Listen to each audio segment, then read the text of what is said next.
Hello, my name is Ryan. So the trailer for Knights of Guinevere, produced by Glitch Productions, dropped recently. If you haven't seen it by now, go watch it. I suppose the best way to navigate through this trailer is to analyze it scene by scene. Spoiler alert, there are references to Disney, creepy labs, androids, and even hints of blood and fear fueling the whole world. The first thing shown to us is an old-timey filter of good old Glitch Productions. I like how they added on the traditional copyright with the Roman numerals for the year 2025, a la Looney Tunes and Disney introduction graphics from a century ago. The first few scenes we're shown are some images of what appears to be a theme park, including a grand statue holding a sprite-looking light. Now, the narration of this first soundbite is done by Lauren Kong, who plays as the young Olivia Park, seen walking through this bedroom here. She says the iconic Disney-esque line, "Once upon a time." And this was a very long time ago indeed. There was a princess, trapped in a tall, tall tower. So it says to me that there may be some storytelling done in the past here. Did anyone catch the small details in the room that the little girl's walking through? That teddy bear pinned to the wall, the clown creature, the generally sadistic imagery. Is this telling about Olivia's character? And locked away by complicated machines that ran on blood and fear. Locked by machines that run on blood and fear? What the hell? Moving on, you'll notice that this doesn't look like a typical bedroom. It looks like a medical facility plastered over it, filled with, well, complicated machinery. There's this robotic entity attending to someone or something in the bed in the background. Wires are laid haphazardly on the ground here too. What is this place? A tech priest haven from Warhammer 40k? And then the trailer converts into something else entirely.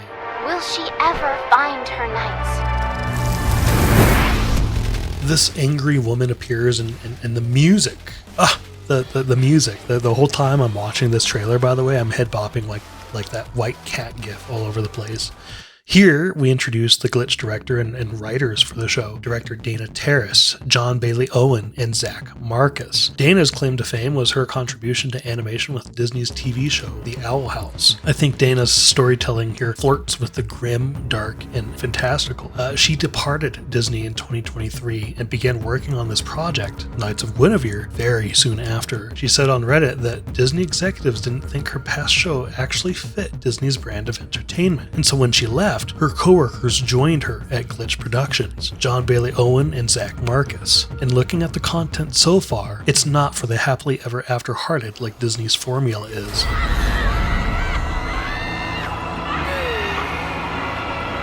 Anyway, the next clip features a modern-day looking bullet train, but due to the sign, I think it's more apt to call it a transit shuttle. Before the shuttle stops, we see a man in overalls with a pipe of some sort waiting, and there's posters. Some of these posters have unique graffiti with devilish or vampiric imagery for the princess at a place called Park Planet. On the far right poster, there's some written graffiti with the word dream. Now, when the train actually gets on frame, we're treated to an advertisement besmirched by yet more graffiti for a cereal called Space Puffs. The princess is the mascot of this place too, but just like the poster behind the train, she's also depicted as a devil holding a pitchfork over flames.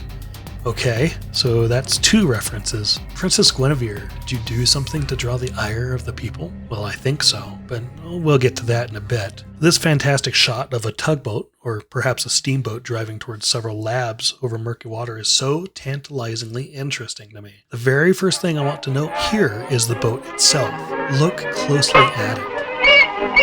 Does that remind you of a certain copyright-free Disney cartoon steamboat from 1928? That almost looks like Steamboat Willie's boat. There's even the crane system in the back, along with the cabin interior design at the front. And speaking of labs, there are 10 of these things floating and shown on screen here. I have no clue how they're floating over the water, but my personal theory is that it has something to do with the sprite-looking structure sitting directly on top of it. They look just like the light that the statue was holding earlier in the trailer. Each giant capsule seems to be holding these spherical glass rooms, like marbles. What are these labs for? Each of them are jumbled, seemingly in different locations per capsule structure. And what about the landing, made of shipping containers under Lab 7? What the hell is this place? Moving on, we're treated to a scene of a sprawling factory with tubes and chimneys and pipes encircling the place. They say it It's the biggest meat processing plant on Oddworld. The size of the factory is reminiscent to Rupture Farms from Oddworld Abe's Odyssey. What do they manufacture there? I don't think it's meat. As the trailer goes on, we're treated to a very gory scene.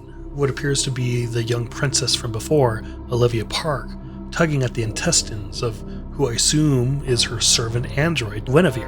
What the hell? Obviously, they're concealed in darkness in the shot, but the trailer gives a better picture of the scene later. Here, her father, Orville Park, watches his own daughter presumably tugging this poor android. You'll notice that they're standing on top of what must be a tower balcony, and that background definitely reminds me of the Disney castle, except it's clearly in the style of Knights of Guinevere. What's interesting to me, though, is the subtle imagery of eyes, like Sauron's eye from The Lord of the Rings.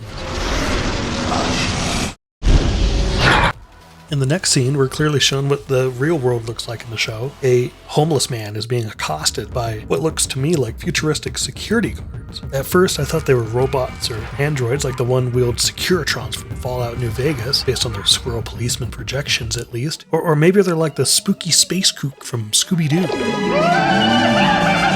But the closer I look at them, what appears to be breathing apparatus, guns, and oxygen tanks tells me that these are masked security guards. One of them stands over the poor homeless man's hungry sign. Notice the crown on the beggar's cup. Looks very similar to the tugboat crowns. Does this corporation rule this world? They are at a dock of some sort. I wonder if this is the western docks that the shuttle is going to. Why is security necessary here? Is it because the labs are a secret location, not to be seen by the public? Like these guards are doing their utmost to discourage people from intentionally or even accidentally boarding? No, you silly livers! No! A quick shot of a man with a crown-shaped vape is next. Who is this person? Well, this just in. Glitch Productions just dropped the names of some of the most iconic characters in the show. This is Sparky, voiced by Kaylee McKee. It's later in the trailer that you'll notice that Sparky has one eye. The next shot is a pan-up of a crane picking up a scrapped android. Is that Guinevere? Well, I think so. Nothing else is noticeable from the dumpster, where as the camera pans up, you'll notice that the foot, the guts, and I think the right eye to this android appears to be missing, and her hair is practically gone. This thing has been through the ringer. Here, an overview shot of what I think is a city square overlooking a statue of the Princess of Space Park reveals the nature of this urban landscape. First, people here love the graffiti. What's interesting is the woman that is giving the finger to the statue. Looking at the graffiti, the most interesting bits there are the tears streaming from the statue and the chains and shackle painted on the princess's left arm. What's really strange to me is the statue's right hand. It looks really wonky, but perhaps this is just an artistic rendition of perspective at work here. I could just be overanalyzing the scene. I can imagine some viewers going, "What do you mean, Ryan? Thus far, I have seen you do nothing but overanalyzing the scenes. This is a freaking 1 minute long trailer, and here you are going overboard on this single show." And to that, I have to say, you're completely right.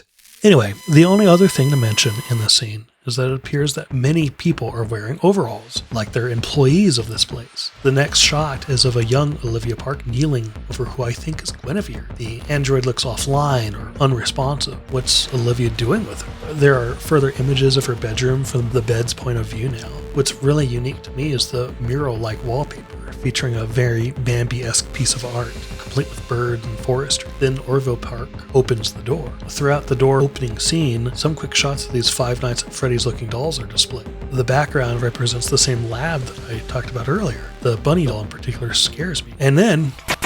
Okay, sorry. Let me fix this real quick. Okay, much better. And then we see an image of Guinevere falling from great heights, her entrails falling behind her as she goes. Superimposed into this animation, there's a trail of real blood seeping down a wall. And behind the glass, next to this wall, there's more blood. Maybe young Olivia's narration was telling the truth about the robots being made of blood and fear. It's chilling. Oh, why hello. Didn't notice you there. Oh, hello Sungwon Cho, one of my favorite YouTubers become voice actors. What are you doing voicing Orville Park? I think he's doing a good job at it. Come closer. Meet some very good friends of mine. The friends we're meeting include a bunch of variations of who I think is Guinevere. I want to play the reaction of YouTuber and voice actor for Knights of Guinevere's Frankie, Michaela Laws, because damn, her reaction fits into this next scene just about perfectly. There's me! I saw me! I saw me! Oh my god, September 19th. Oh lord. Why is it this month? Oh God. Oh God. I'm very excited to see how she voices Frankie. Who is Frankie anyway? I think Frankie is one of the Knights of Guinevere, and more importantly, an employee. No. I found info on parkplanet.net, a website that Glitch Productions made, and found many secrets about Frankie and her other coworker, Andi, another character in the show too. First, she's always chest up, looking people in the eye, but can be confrontational. She could pick up Andi with ease. The concept drawings even shows her deadlifting. Frankie has great childlike flexibility too, but apparently only lounges like this when she's comfortable with people like Andi and Gwen. Really? How does this horrific android get into the good graces of a human being? In order to talk about Andi and the rest of the trailer, I need to turn this into a more edited and formatted version for you all, so you can see exactly what they look like without getting a seizure.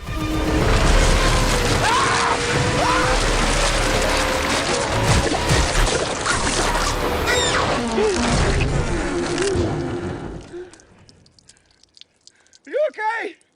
The things I do for the likes. Onto the isolated clips. Many of the first scenes in these compilation of clips feature what appears to be ads of different Guinevere or Guinevere-like androids. There's what I think is the traditional form of Gwen. The other stills seem to be ads, similar to the cereal ad from the train shuttle earlier in the trailer. This time, there are shots of little girls dressed in Guinevere costumes. There's even an age rating on one of them, advertised for ages 3 to 4. So at least one of these are for theme parks. Yet another unique shot is a close-up of a computer screen logged into a website called Park Planet News. There's some lore tidbits in here about the world, a live-action remake that's been greenlit, a quotation below stating no one asked for it, but we're making it, very tongue-in-cheek. These news tidbits, I think, are yet another jab at Disney and how they've been making live-action remakes.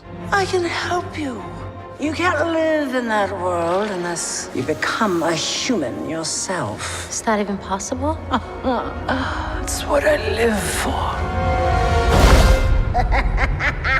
There's a photo of Space Gwen in all her beautiful glory with a tagline, "This princess can save herself," with a large sword on her back too. It makes me think of Star Wars. There's the chat box. There's more in the background featuring Park Planet's favorite mascot holding hands with a prince. I wonder if he'll make an appearance as a side character.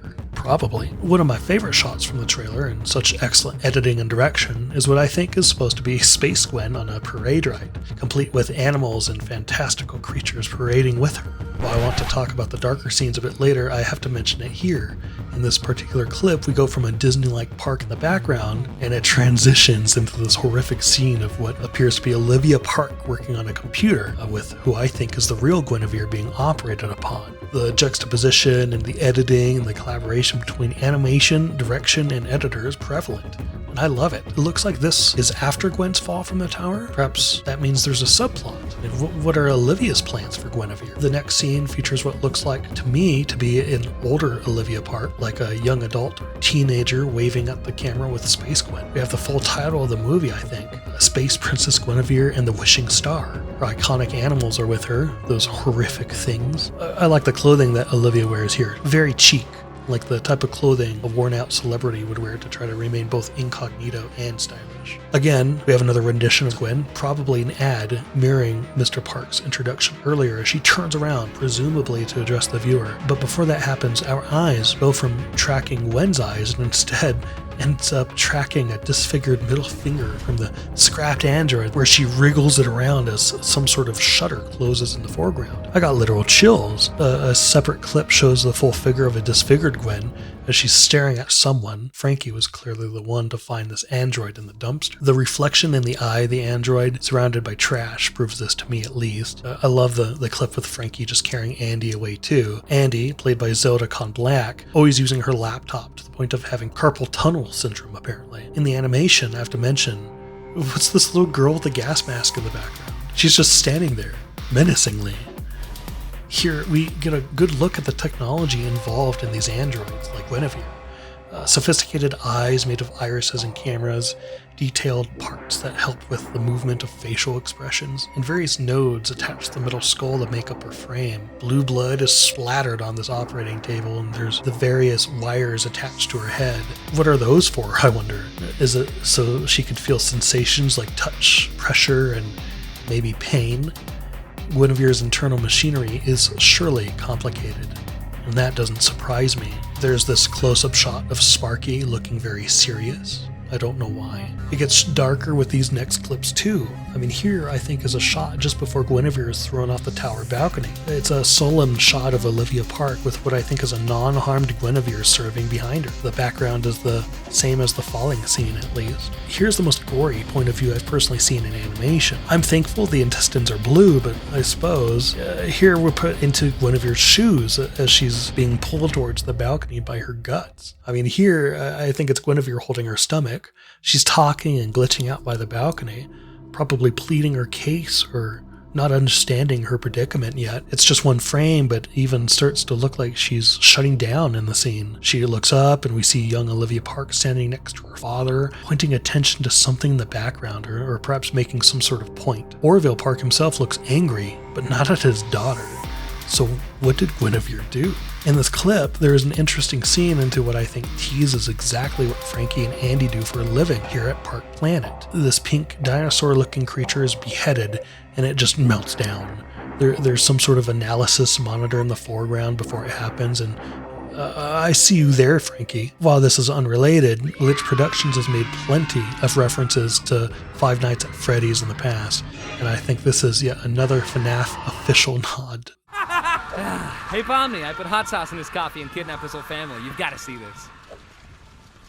Pomni? The animation is yet another clue into the makeup of these androids too. So while I think this is a primitive android compared to that of Guinevere, it's clearly made of the same stuff that she is, blue guts and wires, perhaps fear somehow, and blood. And if it's anything like FNAF, that makes me deeply concerned for employees like Frankie and Andi. The same frame switches to the blue-stained hands of Olivia Park holding some sort of cable. This must have been right after she ripped the guts off Gwen. The trailer ends with the display of the show's title, Knights of Guinevere, followed by a release date. The pilot releases September 19th, but if you didn't catch it, there's a secret message at the very end. Wake up. It's only there for a frame, definitely a reference to the current theme of the show, with Guinevere being the sleeping beauty, only to waken to the fright of those in her presence when she does so. So what now? We go into lore. With a full trailer analysis out of the way, there is so much to pick up and cobble together lore-wise. It's a brave foray into animation in the modern day and a critical look at the current habits of Disney and the iron grip this business has on autonomy in the storytelling and animation medium. In a literal sense, there is Disney iconography and symbolism placed all throughout the trailer, and I'm sure the pilot episode would be rife with more. The Walt Disney analog, Orville Park, the Mickey Mouse ears dotted throughout this Disney-like park, even down to the design of Guinevere's hairdo. Very tongue-in-cheek. The Steamboat Willie-looking boat, the park themes and set pieces designed for young children and fanatics alike. The Star Wars-esque references. I think the main takeaway from the creators of Knights of Guinevere is simply Dana Terrace and her writers saying, "You left us shattered and broken, but the pieces remain." So now here they are, the skilled creators of the Owl House, very likely living in the minds of Disney leadership, forever a thorn, a reminder of the potential they dropped. And then here's this indie animation company, Glitch Productions, a relative newcomer in the media industry, wielding this thorn of practiced talent against the lion. It's very brave. It's so cool to see Disney animators really telling their own story, and I imagine a story left unshackled, given the visceral imagery that they're allowed to display in a trailer like Knights of Guinevere. It's not just about Disney though. There's this question about Guinevere, the character herself. What is she exactly? I know she's an android, but is the Guinevere that comes to know Frankie and Andi the same as the rest advertised in the trailer? Is she the same as Space Gwen, Racer Gwen, Ocean Gwen? Or are they all different, similar to Delamain from the video game Cyberpunk 2077? Excelsior package activated. With cloned but altered personalities, each just as deadly and provocative as the other? What if the machines run by fear and blood? Is this a metaphor for Olivia Park when she says it? Or is she speaking as a matter of fact?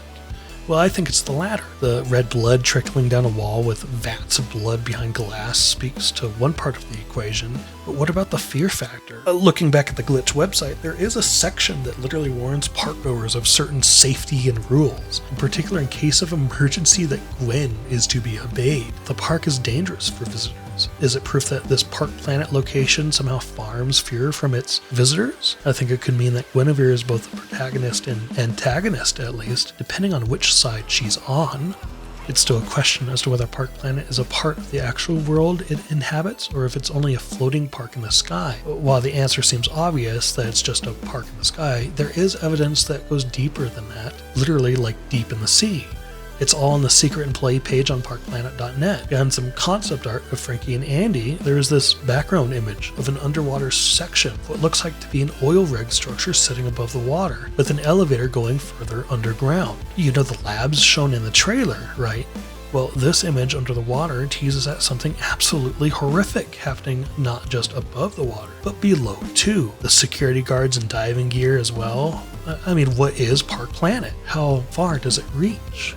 Here's my official theory about Knights of Guinevere's story. I think this is a story about the downfall of Park Planet, once under the ownership of Orville Park and thus now his daughter, Olivia Park. I think Orville, either through business or through lineage, acquired the technology for advanced robotics and anti-gravity applications, but at a heavy cost, this constant cost of blood and fear. And in order to pay it, he leverages his thirsty empire against the very people they profit from in a repeating loop of horror and death. I think Orville is dead now, only shown in brief snippets, revealing Gwen's past life before meeting Frankie and Andi in the present. Instead, Olivia in her advanced age will be the antagonist trying to stop Guinevere from whatever she chooses to do. But I have a sneaking feeling that Olivia may have another motive still. For example, the angry woman in the trailer right after Olivia's blood and fear comment. Is this a young Olivia? Or is this Guinevere in a new unseen light? Is this one of the knights the narrator was talking about? Somebody we don't know yet? If it is Olivia, which I'm sort of leaning towards, perhaps she's not an antagonist, at least in the classical Disney sense. Maybe, just maybe Olivia is playing a part for her father, conducting cruel acts on the surface, but is really trying to undo her own lineage's sins? To cripple the big empire from within? Perhaps Olivia isn't trying to stop Guinevere and her knights, but is slowly guiding them to places she cannot officially go. And where's Sparky's place in the show? Is Sparky an ally or the villain? I'm guessing ally, but who knows what other characters this show will introduce. I'm very excited to see how this show would turn out compared to the likes of The Amazing Digital Circus. Will it be an important animation for the medium? I think absolutely. I mean, I can't wait to see the story actually unravel. One thing is for sure, I will be there to enjoy it. If not for the story, but for the love of original stories in animation. Too long has Disney appealed to the masses with their tried and true but tired corporate script for their stories. It's time for a new renaissance in the animation industry, a new age of interesting and sharp storytelling for a medium that isn't afraid to break 100-year-old rules set by equally old boardroom leaders that served an ancient audience. I think Glitch Productions and the team leading Knights of Guinevere are willing to test those waters. I wonder, what do you think? Subscribe if you want more analysis videos like this one. Thank you.